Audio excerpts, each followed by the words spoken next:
Okay, this is it. This is it. This is the take. I can't back out now. Hello everyone. So I'm gonna review Braveheart. Uh, epic adventure. It's got Mel Gibson.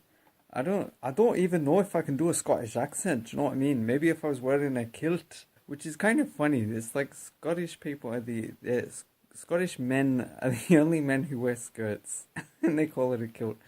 I think one of my great grandparents was Scottish, but see, I don't really know my background other than that. My parents and grandparents are Australian, but other than that, it could be. I think Reed might be Irish, but maybe it's English as well. I don't know what background I've got. I don't really care. I'm just bringing it up because yeah, I'm Scottish, and also because a lot of people want to have some kind of like my people have been oppressed or well, I don't have any people. Or, why Scottish people were oppressed a long time ago, it seems. I don't know. Anyway, just before I get into the review, I want to get a better setup, okay? I know the quality, I don't know how good it is, the sound and the audio. Not the sound and the audio, the sound and the video.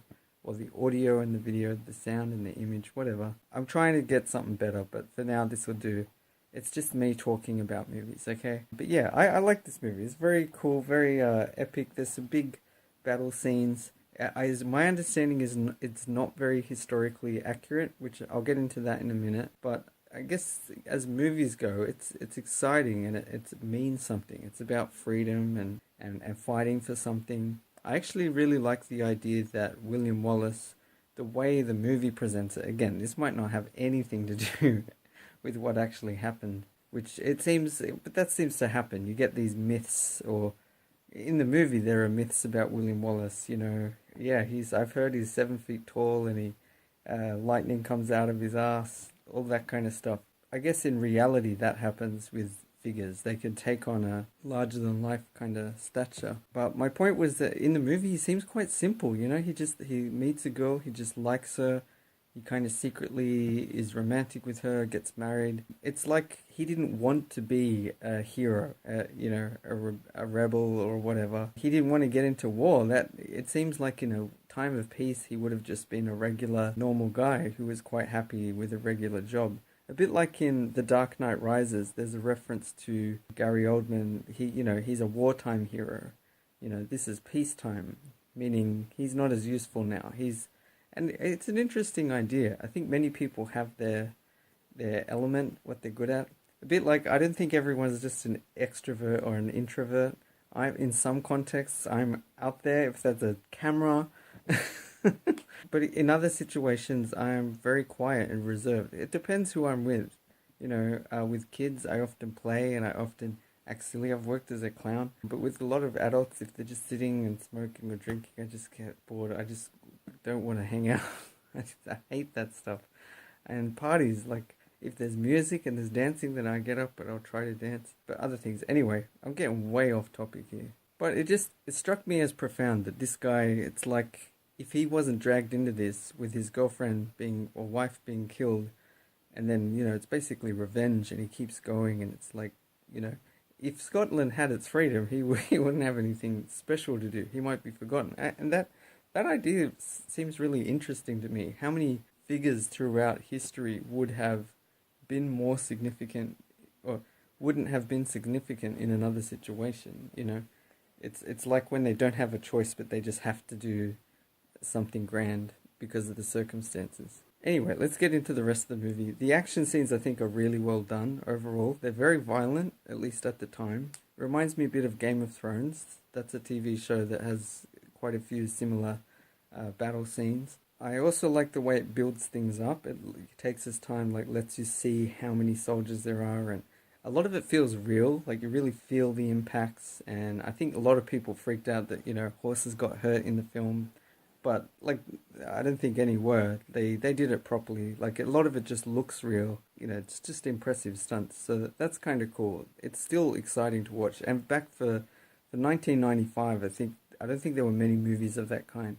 There were epic films back in the 50s and 60s like Ben-Hur, The Ten Commandments, Spartacus, and some of them were pretty cool, but I don't think any really had these kind of big epic action battle scenes presented really realistically and kind of gory. I like the music by James Horner. He's not, I mean, I don't want to just compare everyone to John Williams, who I think is incredible, but yeah, there's not as much going on as in a John Williams score, but I do like James Horner. I find he rips himself off a little bit, which I find annoying. But this movie's got some very nice tunes. I don't want to hum them just because I find them a bit tricky. They're a bit slow. There's one with kind of a flute. I can hear it in my mind. Yeah, it's very nice, very kind of romantic, but I don't know. There's like a sadness to it, or it's like a forbidden love kind of thing that's never going to be completely fulfilled or something. Anyway, I think most of the music does its job. There's a few different styles. There's some Scottish. I don't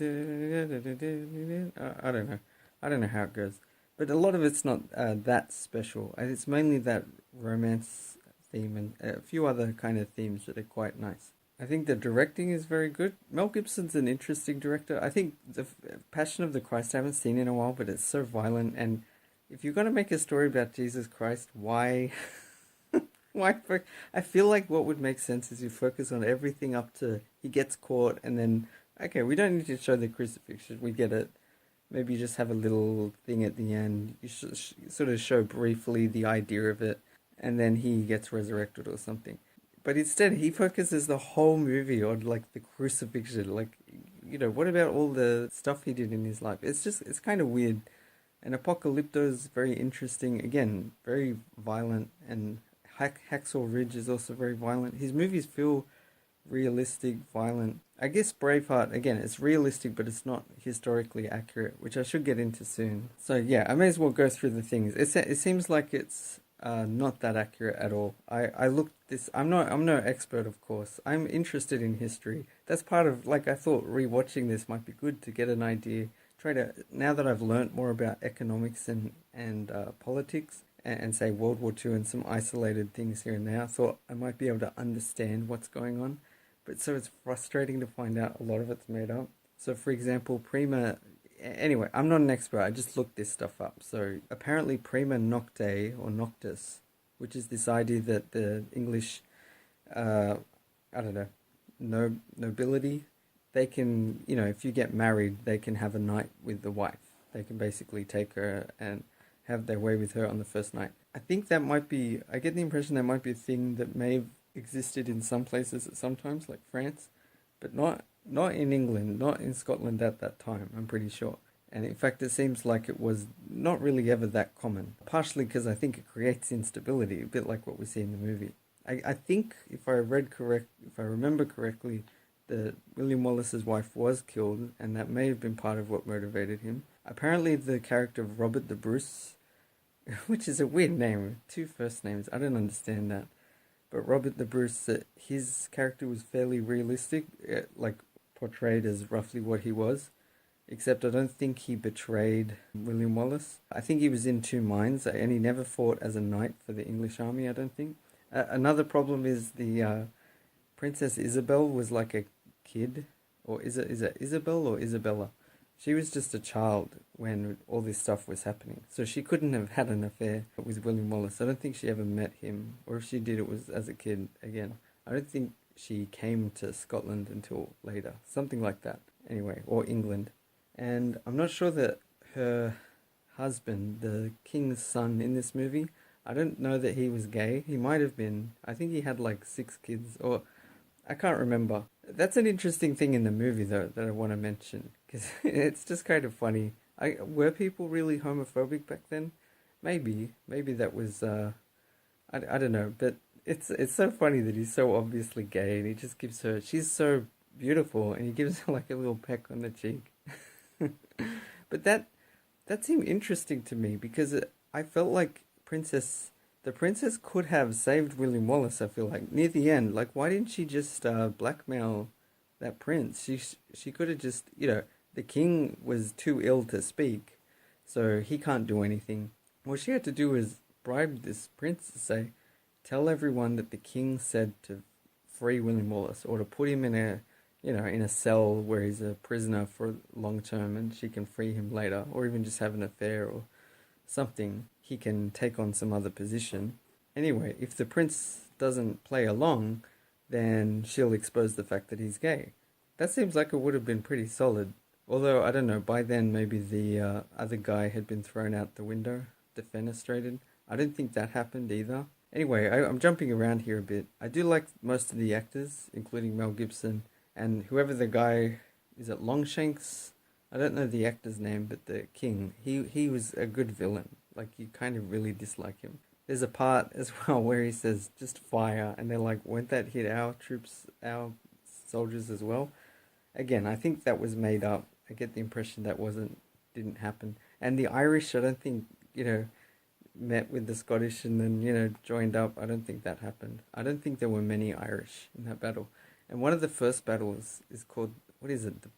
Hang on. I think it's the Battle of Stirling or the Battle of Stirling Bridge.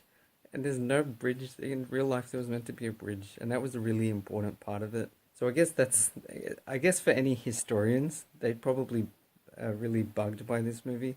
I've heard also Scottish people probably have mixed feelings, but I think some Scottish people dislike it because it makes everyone think of Scotland as a certain thing. But again, it's meant to be. I think it's kind of based on this poem that was about William Wallace, not necessarily. And his life was a bit mysterious, so it takes some. I don't get why not go with the truth and then make it romantic and exciting. Often, you don't have to make it too complicated to still have that power. Why do you have to change things? I don't get it. Anyway, now I'm just saying whatever comes to mind. I like the other actors. Brendan Gleeson is good, and that Irish guy is kind of funny. And I like how they established that he was he seemed kind of dodgy, but I guess we find out he's trustworthy because he saves William Wallace. And that's an interesting thing. I find in real life there are people I trust to some degree and others I don't so much. And a lot of it's based on experience and past experience that you develop over time. There's a reason for it. And as soon as someone does something dodgy or wrong, that's when you take away the trust. It's funny, even some things I don't even think about, like with family or with certain people you're close to. You don't even worry about. You just leave your wallet, you leave money, you leave phone. Like you would never. It's funny, you didn't never even think about that being an issue. Whereas other people, it is more of an issue. It's an interesting thing. Okay, again, I'm going off topic. That other character that keeps the older guy, Brendan Gleeson's father, I think that was very sad when he passed. Spoiler alert. When he passed away, that was a very touching moment. It felt very real. I think, again, the performance was very good from Brendan Gleeson. But it's funny that he keeps getting injured. He gets like an arrow, he gets his hand chopped off, he gets an axe to the stomach. I think that might be the one that eventually kills him. I don't know, just sort of shows how tough he is. But that stuff also like terrifies me. This Braveheart kind of shows also at the end of some of the battles. You can hear some of the moaning, you can see some of the people still moving. And like, that's the thing. People would have some of them would have been fatally wounded, but just die slowly over 6 hours or something, several hours after the battle. Or some of them would have to have a leg cut off to survive, or all kinds of things. Like there'd be people that might survive for a couple of weeks before dying from complications. Like, it's really terrifying. That's the thing. It's not. A lot of this is much cleaner if you look away. If you just think, they had battles and here are the numbers, the statistics. But okay, real life, it's absolutely terrifying. We're speaking of which, getting to the ending, when he's tortured.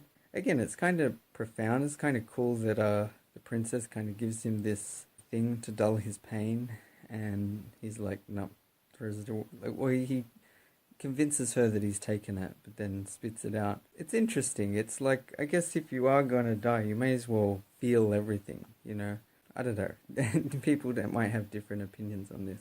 But yeah, it really builds things up, like the anticipation and the way he says, he feels scared. Like, it's terrifying. And apparently in real life, though, it was worse than what's depicted in the movie. People used to get hung, drawn, and quartered, right? Which, hung until they could barely breathe, until they nearly died, stretched. I guess that's in the movie, but then also castrated, basically, or there's some other words for it. Other words for cutting off genitals and, cutting out intestines, beheading and cutting apart the limbs and then putting them in different places. Like, it's so disturbing. And there are kids present in the movie. I don't know if that was the case back then. If so, I mean, that's insane. I guess it sends a message, and it was, again, I get the impression it was not necessarily that common. I don't know, but it was more for like serious, like real, like high treason. If you've like betrayed the king or something, or the directly, like you've deliberately, if you're a spy and you cause them to lose a battle, I don't know, something like that. It is tragic that he gets betrayed. I didn't really understand that in the movie. It's like Robert the Bruce's father who has leprosy. Again, I don't know if that's really true, which is it's frustrating. I want a story that's based on something real, but I guess it's kind of like, because they're very loosely based on a real person, a real story, but it's meant to be kind of universal. I almost feel like I might enjoy it more if it was completely fictional, because then at least there's no need to complain about historical inaccuracy. And if anything, you might say it has some parallels to this William Wallace guy, and it also maybe has some parallels to other things. But anyway, it's kind of like, don't pretend to be based on a true story. It's better to be its own thing, but it has some real similarities to things. Some other inaccuracies. Apparently, they didn't have the blue face paint back then, or they didn't. I don't know if it's face paint, but they didn't do that, and I don't think they had kilts yet, or that they didn't have that pattern.